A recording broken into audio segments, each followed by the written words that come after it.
Assalamualaikum warahmatullahi wabarakatuh dan salam sejahtera dan salam Malaysia Madani. Sejambak kasih buat peneraju majlis, junjungan budi kepada barisan hakim yang arif lagi bijaksana, guru-guru pemangkit intelek bangsa, seterusnya rakan-rakan yang saya kasihi sekalian. Cuba kita fikirkan sejenak, mengapakah setiap kali kita berhimpun, lafaz rukun negara sentiasa menjadi keutamaan? Adakah sekedar pengelengkap majlis atau hanya sekedar kata-kata?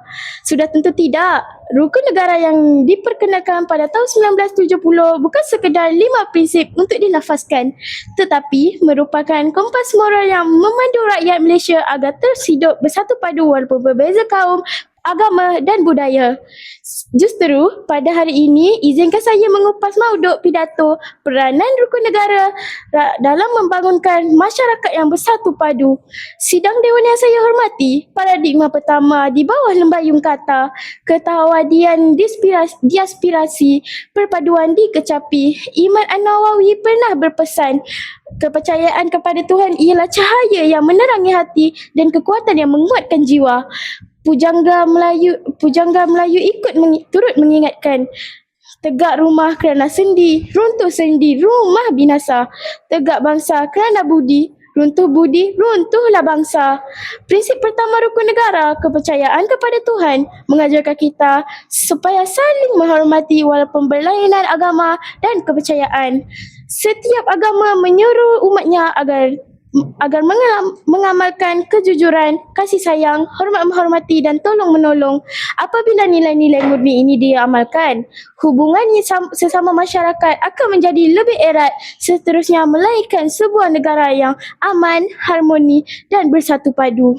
Sidang Dewan yang saya muliakan, paradigma kedua di bawah lembayung kata, kesetiaan diutamakan, negara dimartabatkan. Tun Dr. Mahathir Mohamad pernah menyatakan, kepatuhan kepada raja ialah cerminan kesetiaan kita kepada bangsa dan negara. Burung merpati terbang sekawan hingga sebentar di pohon jati. Setia kepada raja dan watan, negara aman, rakyat dihormati.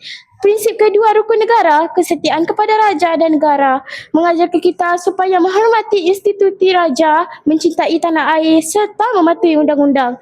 Sebagai murid, kita boleh menunjukkan kesetiaan dan menghormati jalur gemilang, menyanyikan lagu negaraku dengan penuh semangat, menjaga nama baik sekolah serta memupuk semangat patriotisme sejak di bangku sekolah lagi. Apabila rakyat bersatu hati dan setia kepada raja, keamanan akan terus terpelihara dan Malaysia akan terus dihormati di persada dunia. Warga Dewan yang saya hormati, paradigma ketiga di bawah lembayung kata, kesopanan disemai, perpaduan dicapai.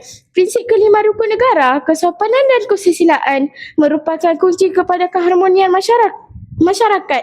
Sikap berbudi bahasa, menghormati guru, menyayangi rakan serta menghargai budaya masyarakat lain akan mengeratkan hubungan sesama kita.